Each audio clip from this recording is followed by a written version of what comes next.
Hello दोस्तों, नमस्कार। एक बार फिर से स्वागत है आपके अपने यूट्यूब चैनल देव जीके ट्रिक्स में।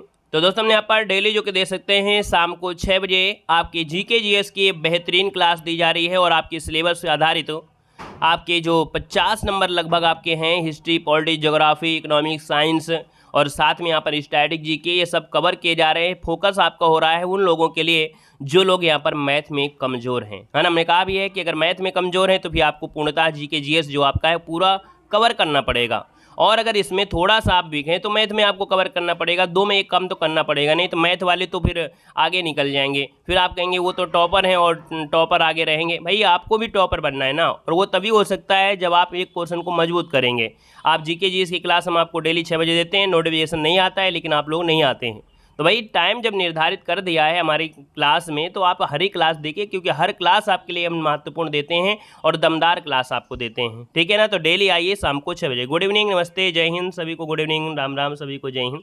तो चलिए फिर स्टार्ट कर लेते हैं। पहला क्वेश्चन आपसे कह रहा है किस वर्ग में ईस्ट इंडिया कंपनी ने रणजीत सिंह के साथ अमृतसर की पहली संधि पर हस्ताक्षर किया। ये वर्ग दिया गया है, लेकिन वर्ग नहीं, आपको वर्ष बताना है ना। ये वर्ष आपका है, और ये वर्ष कौन है, तो ऑप्शन डी हो जाएगा 1809। दोस्तों याद रखिएगा, जिसका भी ऑप्शन आ गया डी नंबर है, राइट हो जाएगा कि अंग्रेजों और विरोधी सिख राज्यों के भय के कारण जो रणजीत सिंह थे, इन्होंने 1809 में लॉर्ड मिंटो के कह सकते हैं मेटकाप से अमृतसर की संधि आपकी हुई थी। तो इसका जो ऑप्शन है यहाँ पर आपका डी नंबर है, राइट हो जाएगा। क्लियर है। चलिए यहाँ पर आगे बढ़ते हैं। क्वेश्चन आपसे दिया गया है कि 1828 में ब्रह्म समाज की स्थापना निम्नलिखित में से किसके द्वारा की गई थी। चलिए बताइएगा जल्दी से कि 1828 में ब्रह्म समाज की जो स्थापना किया किसने किया था। वेरी वेरी आईएमपी क्वेश्चन आपका दिया गया है और हर बार एग्जाम में पूछा भी गया है। देख सकते हैं इसका जो ऑप्शन बनेगा यहाँ पर ए नंबर है, राजा राम मोहन राय। जिसका भी ऑप्शन आ रहा है बिल्कुल सही है। और याद रखिएगा कि आपके 1828 क्या 1828 में राजा राम मोहन राय के द्वारा यहाँ पर किया गया था। देखा जाए तो इन्होंने समाज में जो बुराइयां फैली हुई थी, सती प्रथा, बहुपति विवाह, अस्पृश्यता, है ना, जाति प्रथा, इन सब को समाप्त करना इनका उद्देश्य था। तो ऑप्शन जिसका आया है नंबर ए, राइट हो जाएगा। ठीक है, राधे राधे भैया, राधे कृष्णा। आगे बढ़िए। क्वेश्चन आपसे दिया गया है कि बंबई अर्थात जो आपका बॉम्बे है, तो छत्रपति शिवाजी महाराज टर्मिनल ने थाने तक भारत में पहली यात्री ट्रेन किस वर्ष आपकी चलाई थी। दोस्तों यहाँ पर 3 की अगर बात करते हैं तो जवाब सबका बिल्कुल सही होना चाहिए। याद रखिए इसका ऑप्शन आपका बनेगा सी नंबर है, 1853। क्या 1853। अगर हम आपसे ये क्वेश्चन पूछ ले कि डेट बताइए तो क्या बता सकते हैं क्या। रेलवे दिवस जो मनाते हैं कब मनाते हैं, तो आप कहेंगे पहली बार रेलगाड़ी 16 अप्रैल को चलाई गई थी। कब, तो 16 अप्रैल को चलाई गई थी। तो आप कहेंगे 16 अप्रैल 1853 को मुंबई और थाने के बीच लगभग 34 किलोमीटर की दूरी पर ये आपकी चली थी। दोस्तों याद रखिएगा, ठीक है ना। और अगर दूसरी आपकी पूछ लिया जाए कि भारत की द्वितीय रेलवे जो आपकी चली थी वो किसके बीच, तो 1854 में आपके हावड़ा से हुगली के बीच चलाई गई थी। ठीक है, आगे बढ़िए। क्वेश्चन आपसे दिया गया है, कह रहा है कि 1764 में ब्रिटिश ईस्ट इंडिया कंपनी द्वारा स्थापित भारत का पहला डाकघर निम्नलिखित में से किस स्थान पर था। दोस्तों ये बताना है आपका जो आंसर है इनमें से क्या हो जाएगा कि भैया भारत का पहला, है ना, देखिए भारत का पहला डाकघर निम्नलिखित में से किस स्थान पर था। तो दोस्तों ये जो ऑप्शन आपका डी है यहाँ पर बॉम्बे, जिसका यहाँ पर आंसर आ रहा है डी नंबर है, बिल्कुल सही जवाब हो जाएगा, है ना। और देखा जाए तो 1764 में ये आपका स्थापित किया गया था। जवाब यहाँ पर डी बनेगा। दोस्तों आगे बढ़ते हैं। क्वेश्चन आपसे अगला पूछा गया है, यहाँ पर कह रहा है कि जॉन मार्ले द्वारा तैयार किया गया मार्ले मिंटो सुधार निम्नलिखित में से किस वर्ष अधिनियमित किया गया था। इसका जो आंसर है यहाँ पर राइट क्या हो जाएगा, इसका जवाब देना है। चलिए दोस्तों यहाँ पर 5 नंबर की अगर बात करते हैं तो ऑप्शन बनेगा क्या, यहाँ पर आपका 1909। क्या हो जाएगा, 1909 जो ऑप्शन है यहाँ पर ये नंबर है, उसका राइट आंसर है यहाँ पर हो जाएगा। याद रखिएगा, ठीक है ना। यहाँ पर देखिए 5 नंबर की बात करते हैं तो ऑप्शन ए हो जाएगा। और आगे बढ़ते हैं। क्वेश्चन आपसे दिया गया है, कह रहे अलीगढ़ आंदोलन किसके द्वारा शुरू किया गया था। अलीगढ़ आंदोलन किसके द्वारा शुरू किया गया था। यहाँ पर जवाब देना है, क्वेश्चन नंबर 6 ऑप्शन देना है, जवाब देना है। और बातें मत करिए, ठीक है ना, सिर्फ पढ़ाई पर ध्यान दीजिएगा। ऐसा ना हो कि फिर आपको यहाँ पर से बाहर के लिए रास्ता दिखा दिया जाए, ठीक है ना। तो क्लास में सिर्फ और सिर्फ पढ़ाई करिए, बातें नहीं। चलिए, कह रहा है अलीगढ़ आंदोलन किसके द्वारा शुरू किया गया था। 6 का ऑप्शन क्या बनेगा, तो यहाँ पर देखिए अलीगढ़ आंदोलन जो कि हमेशा पूछा गया है, याद रखिएगा सैयद अहमद खान मतलब ऑप्शन जो आपका है यहाँ पर सी नंबर है राइट हो जाएगा। सैयद अहमद खान जिसको ऑप्शन आ रहा है यहाँ पर राइट आंसर हो जाएगा। ठीक है ना। यहाँ पर आगे बढ़िए, क्वेश्चन आपसे अगला पूछा गया है, कह रहा है निम्नलिखित स्थानों में से गदर आंदोलन कहां पर प्रारंभ हुआ था। ये जो आपका गदर आंदोलन है ये प्रारंभ किया गया था, यहाँ पर जो आंसर है वो राइट इनमें से क्या हो जाएगा। चलिए बताइए 7 की अगर बात करते हैं तो ऑप्शन में से क्या हो जाएगा, जवाब देना है। तो यहाँ पर याद रखिएगा गदर आंदोलन जो कि ऑप्शन सी नंबर है संयुक्त राज्य अमेरिका जिसको ऑप्शन है यहाँ पर सी नंबर है राइट हो जाएगा, यहाँ पर सी नंबर बन जाएगा। ठीक है ना। यहाँ पर आगे बढ़ते हैं, क्वेश्चन आपसे अगला पूछा गया है कि भारतीय स्वतंत्रता आंदोलन का जो सरकारी इतिहासकार था इनमें से कौन था। ये क्वेश्चन आपने बहुत बार पढ़ा भी होगा कि भारतीय स्वतंत्रता आंदोलन का जो सरकारी इतिहासकार था इनमें से कौन हो जाएगा। क्वेश्चन नंबर 8 का ऑप्शन लॉक किया जाए, जल्दी से बताइए आपका आंसर क्या हो जाएगा। दोस्तों यहाँ पर 8 नंबर की अगर बात करते हैं तो दोस्तों यहाँ पर बताना है आपका आंसर क्या होगा। क्वेश्चन नंबर 8 का जवाब देना है और इसका जो आंसर है इनमें से क्या हो सकता है। चलिए यहाँ पर देखिए आपका जो आंसर आ रहा है इनमें से क्या हो जाएगा। चलिए बातें करते रहिए, है ना, बातें करते रहना, आंसर सभी कभी सही नहीं आएगा। ठीक है, इसी प्रकार से तुक्का मारते रहना, अपनी खुशी जाहिर करते रहिए और बातें करते रहिए। क्लास में यही ज़िंदगी है ना। पेड एग्जाम भी पास नहीं हो पाओगे अगर ऐसे ही ज़िंदगी में रहोगे, मेहनत नहीं करोगे, सीरियस पढ़ाई नहीं करोगे। ठीक है, पेड एग्जाम तो निकलेगा नहीं, आगे की तो बातें छोड़ दो। ठीक है, किसी ने कहा भी था कि क्लास में कम से कम 25 बच्चे ऐसे हैं जिनका पेड एग्जाम कभी नहीं निकलेगा। चलिए देखिए यहाँ पर आपसे जो आंसर है यहाँ पर डी बनेगा SN सेन। देखिए याद रखिएगा भारतीय स्वतंत्रता आंदोलन का जो सरकारी इतिहासकार था इनमें से जो आपका है ऑप्शन डी SN सेन। किसी का जवाब नहीं आया है, सिर्फ बातें कर रहे हैं और बातों में कह रहे हैं कि सर जी खुशी भी जाहिर करना है, तो कर लीजिए। आंसर इसी प्रकार से लगाते रहिए। यहाँ पर जो आंसर आपका डी नंबर है यहाँ पर राइट आंसर में से क्या हो जाएगा, तो ऑप्शन डी बन जाएगा। यहाँ पर दोस्तों आगे बढ़ते क्वेश्चन दिया गया है कि स्वतंत्रता पूर्व अवधि में ब्रिटिश सरकार द्वारा भारत में आधुनिक शिक्षा के प्रसार का मुख्य उद्देश्य इनमें से क्या है। यहाँ पर जो आप देगा इनमें से राइट क्या हो जाएगा। चलिए बताइए इसका क्या हो जाएगा।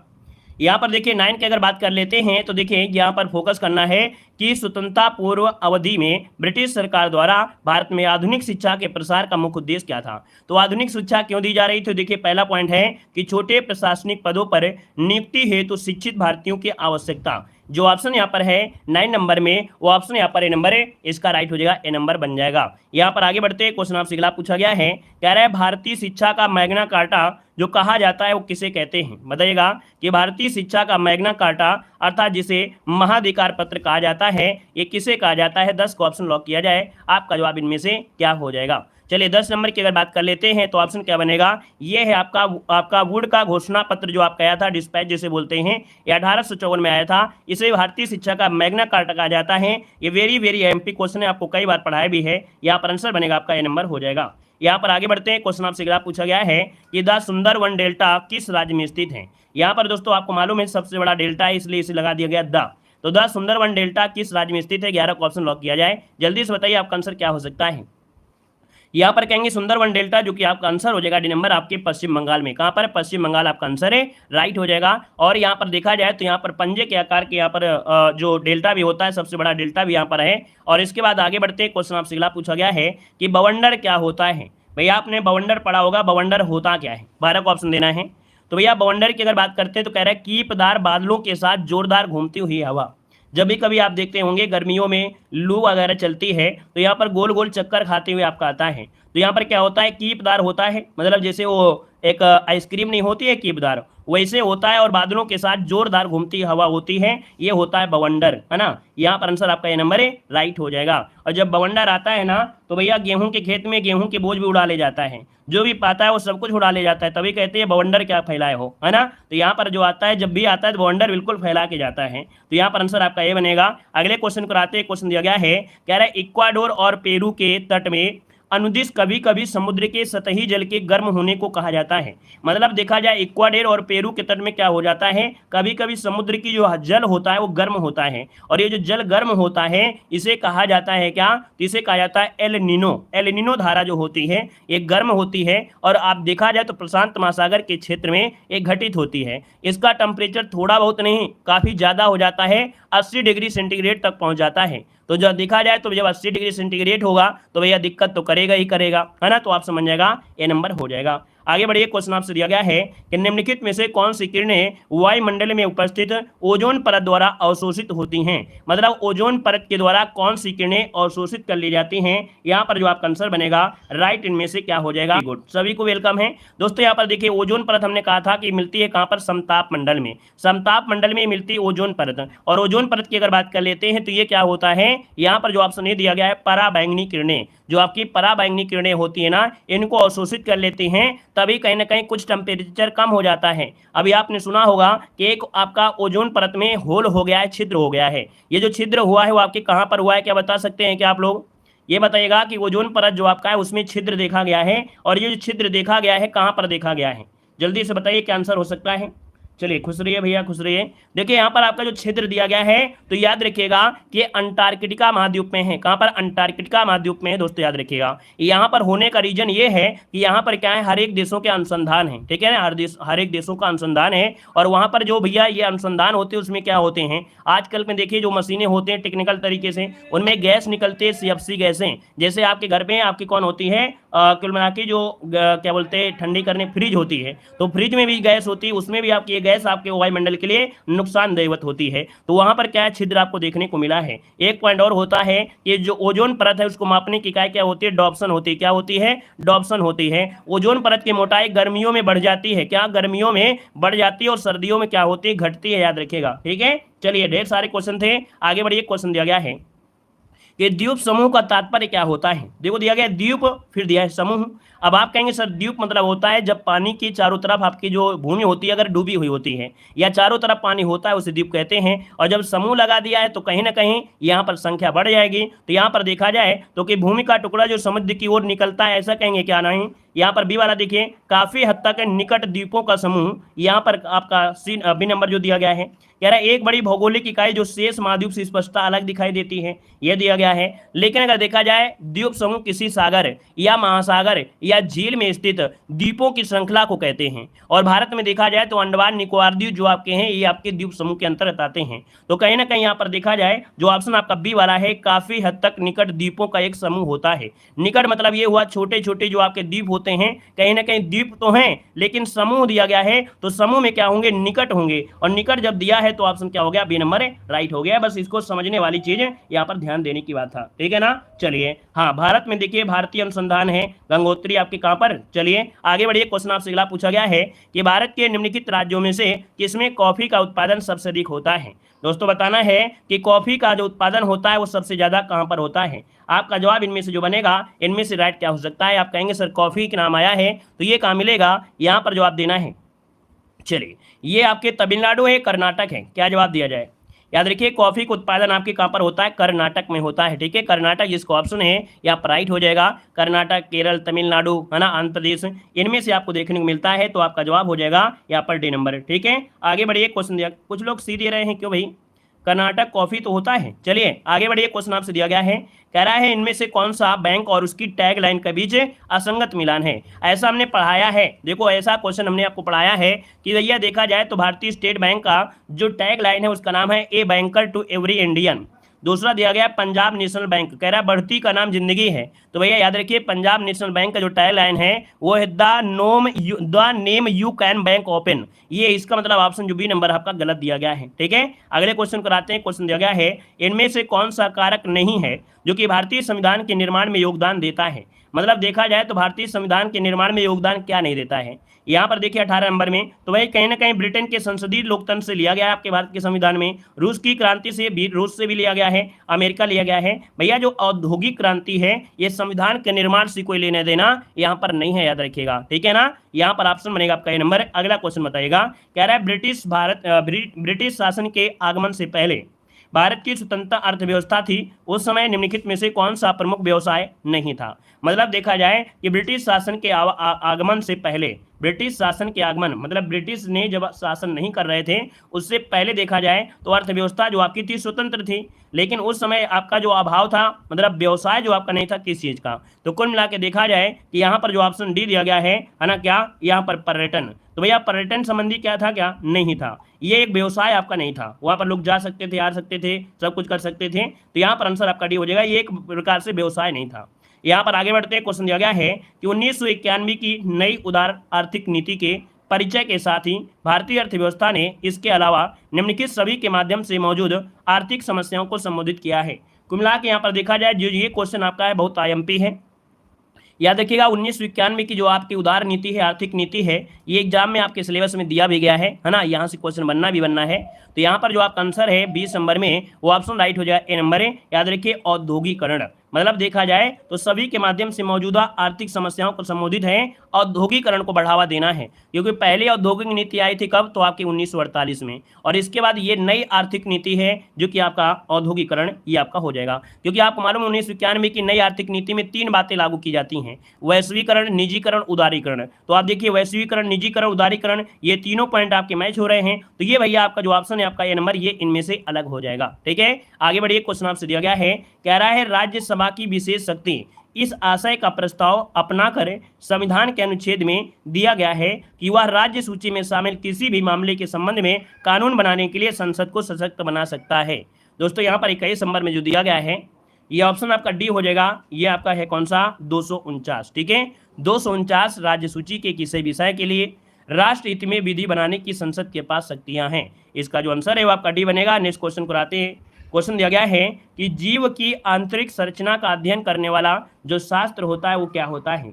जीव की आंतरिक संरचना का जो शास्त्र होता है क्या होता है, चलिए बताइएगा। किसी भी जीव की अगर आंतरिक संरचना का अध्ययन करना है तो इस अध्ययन को कहते क्या है, इस शास्त्र को कहते क्या है, इसे कहा जाता है, याद रखिएगा, शरीर रचना विज्ञान। क्या बोलते हैं, शरीर रचना विज्ञान कहा जाता है। यहाँ पर जो आंसर है वो आपका ये नंबर है, राइट हो जाएगा। ठीक है ना। अगर आपसे पूछे एग्रोलॉजी में क्या होता है, तो एग्रोलॉजी में दोस्तों क्या होता है, मिट्टी का अध्ययन का होता है, जिसे पेडोलॉजी होता है करके, है ना। तो यहाँ पर आंसर बनेगा आपका ए नंबर है। आगे बढ़िए। क्वेश्चन दिया गया है कि अनुच्छेद के प्रावधानों के तहत लोकसभा और राज्यसभा की संयुक्त बैठक राष्ट्रपति के द्वारा बुलाई जाती है। तो ये बताइएगा लोकसभा और राज्यसभा की जो संयुक्त बैठक है ना, तो भैया ये कौन से आर्टिकल के तहत बुलाई जाती है। तो यहाँ पर आंसर क्या होगा, कहेंगे सर ये क्वेश्चन बिल्कुल इजी है ना। यहाँ पर देखिए संयुक्त बैठक जो आपकी है वो आपके आर्टिकल नंबर 108 के तहत आपका बुलाया जाता है। और याद रखिएगा कि अभी तक मात्र 3 बार ही बुलाया गया है। ठीक है, 3 बार ही बुलाया गया है। तो इसका ऑप्शन जो आपका सी नंबर है। लेकिन अगर आप पूछे कौन बुलाता है तो आप कहेंगे राष्ट्रपति बुलाते हैं।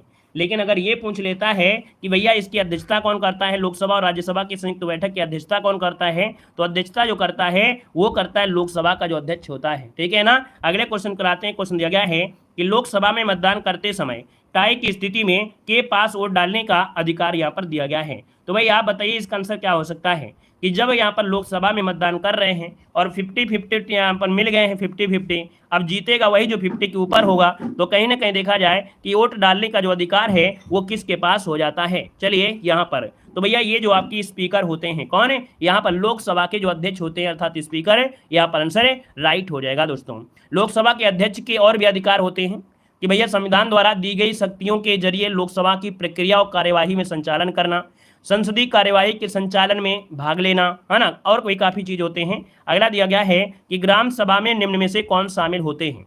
अब ये बताइए ग्राम सभा में कौन शामिल होते हैं। देखते हैं इस क्वेश्चन का जवाब इनमें से क्या होगा और कितने लोग यहाँ पर गांव से जुड़े हैं। सभी लोग यहाँ पर जितने भी लोग गांव से जुड़े हैं वो लोग जरूर कमेंट करें कि भैया हम गाँव से यहाँ पर जुड़े हैं। ठीक है, चलिए यहाँ पर 25 नंबर जवाब देना है आप सभी को। 25 नंबर ऑप्शन क्या हो जाएगा।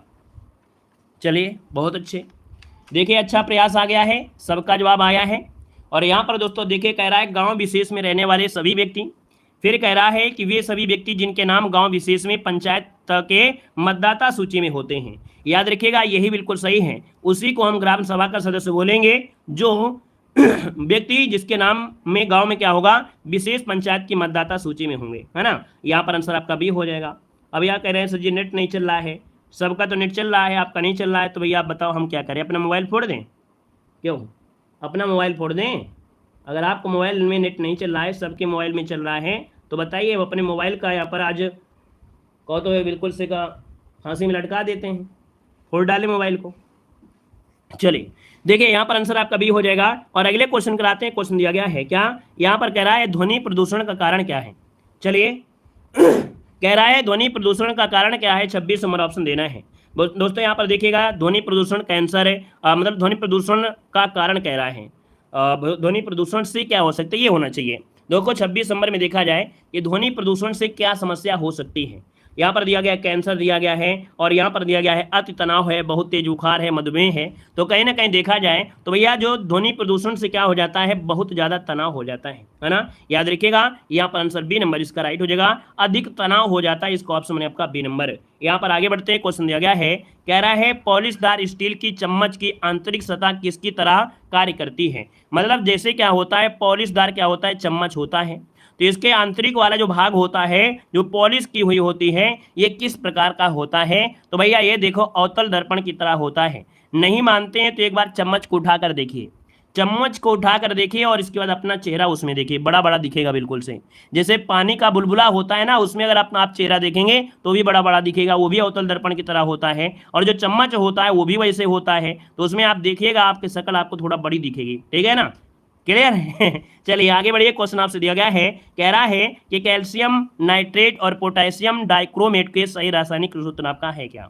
दोस्तों यहाँ पर 28 नंबर का जो ऑप्शन दिया गया है, यहाँ पर ऑप्शन सी हो जाएगा। ये हो जाएगा CaNO3 और C2Cr207 ये हो जाएगा। और इतना कठिन अगर आए तो छोड़ देना, जरूरी नहीं है कि सब कुछ करके आना है, ठीक है। जो आपको नहीं आता है उसे छोड़ देना। अगला दिया गया है कि दो अमिश्रणीय तरल पदार्थों का पृथक्करण उनके अंतर के आधार पर किया जाता है। मतलब ये कह सकते हैं कि दो अमिश्रणीय तरल पदार्थ हैं और पृथक्करण जो होता है उनके घनत्व में अंतर, क्या घनत्व में अंतर के आधार पर किया जाता है। घनत्व में अंतर के आधार पर कर सकते हैं, एक का घनत्व कम है, इसका घनत्व ज़्यादा है। जैसे यहाँ पर देखा जाए कि पानी में अगर पेट्रोल डाल देते हैं तो भैया पानी का घनत्व ज़्यादा होता है, पेट्रोल का कम होता है, तो भैया पेट्रोल तो ऊपर ऊपर होगा ना, तो कहीं ना कहीं इनका अंतर हम उसके घनत्व पर ही लगा सकते हैं, याद रखिएगा, ठीक है। आगे बढ़िए, क्वेश्चन दिया गया है, कह रहा है जब एक विमान तेजी से आगे बढ़ता है तो दाब के साथ क्या होता है। यहाँ पर जवाब देना है, आपका आंसर क्या हो जाएगा, इसका जवाब देना है। वीडियो को भी लाइक शेयर करके हुए चलेंगे, जितने भी साथी यहाँ पर जुड़े हैं सभी लोग वीडियो को लाइक करेंगे। कह रहा है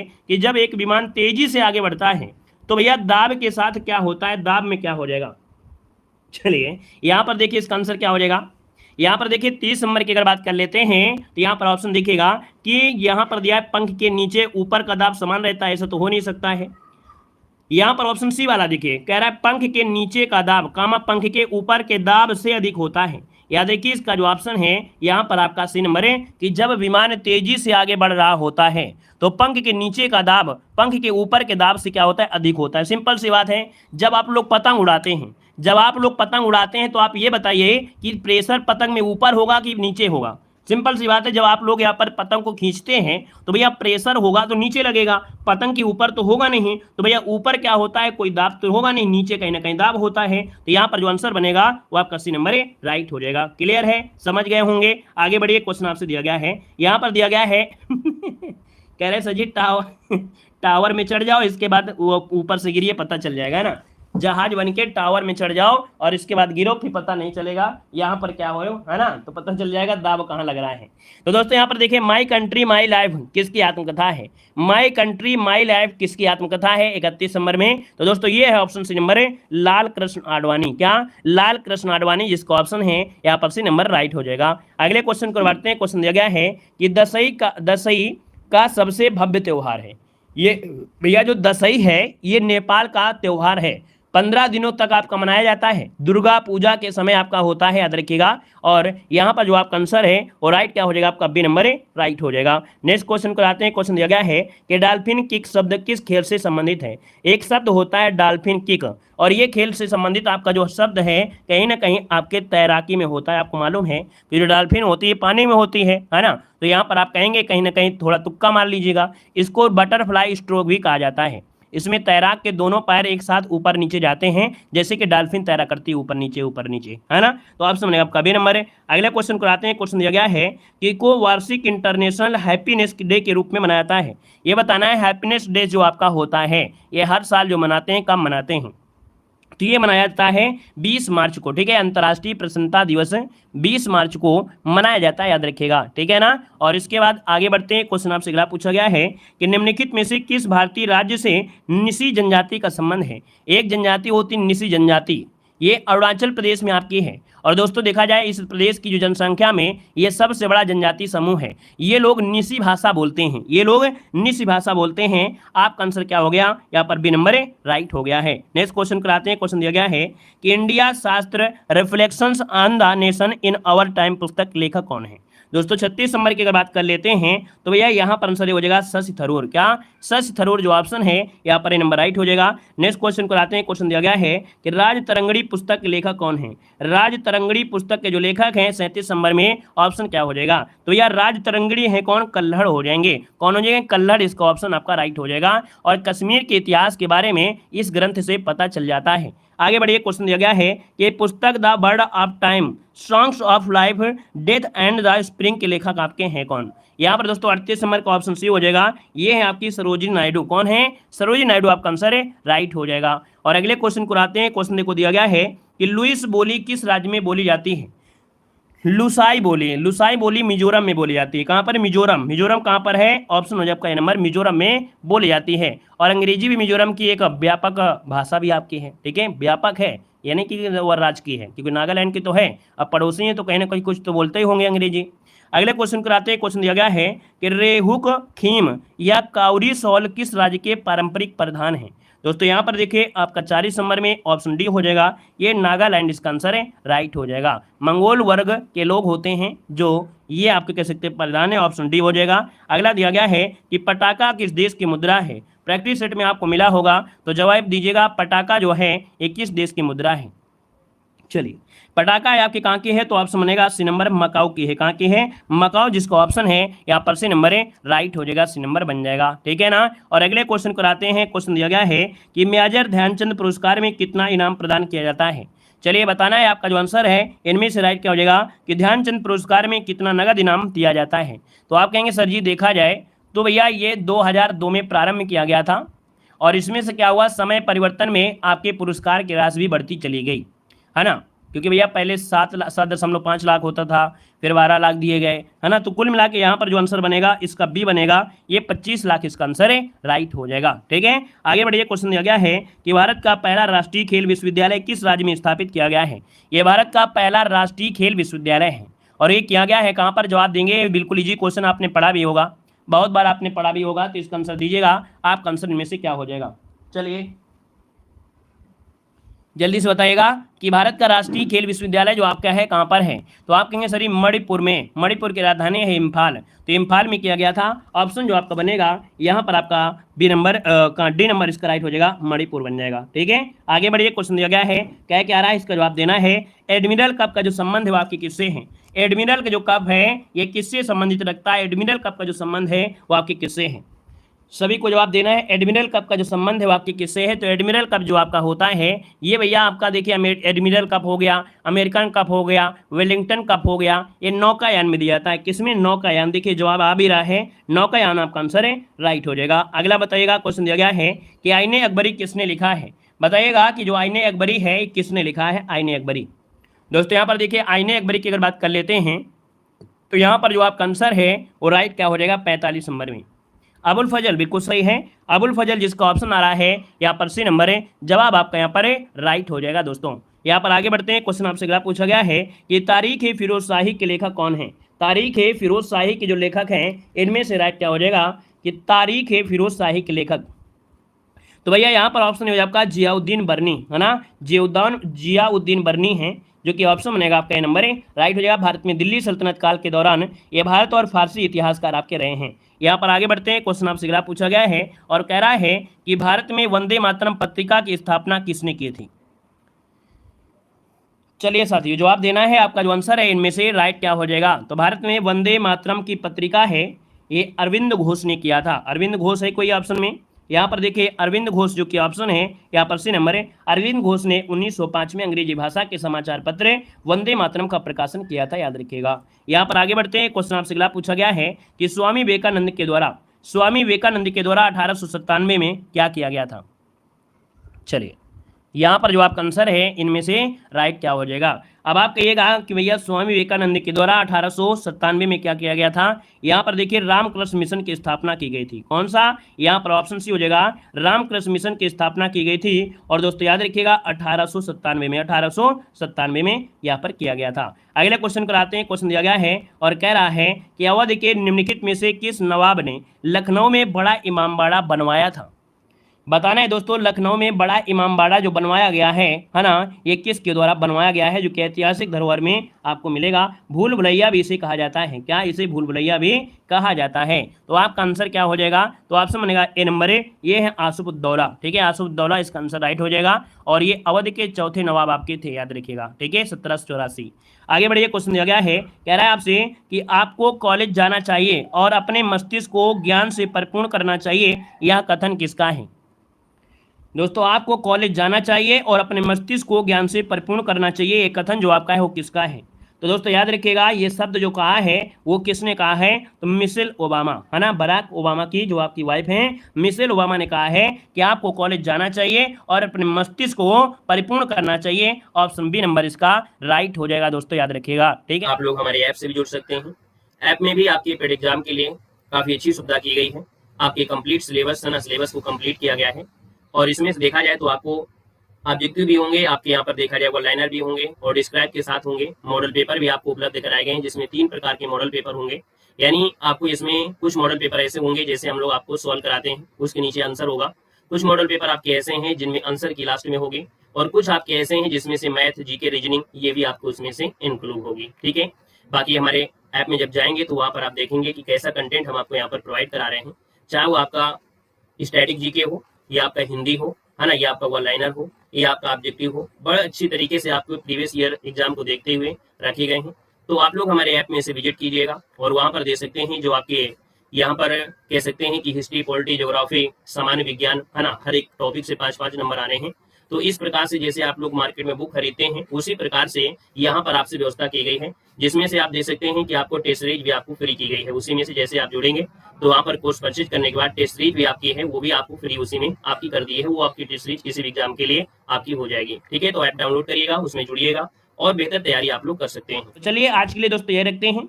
वीडियो अच्छा लगा है, कुछ सीखने को मिला है तो वीडियो लाइक भी करिएगा, चैनल को सब्सक्राइब करिएगा।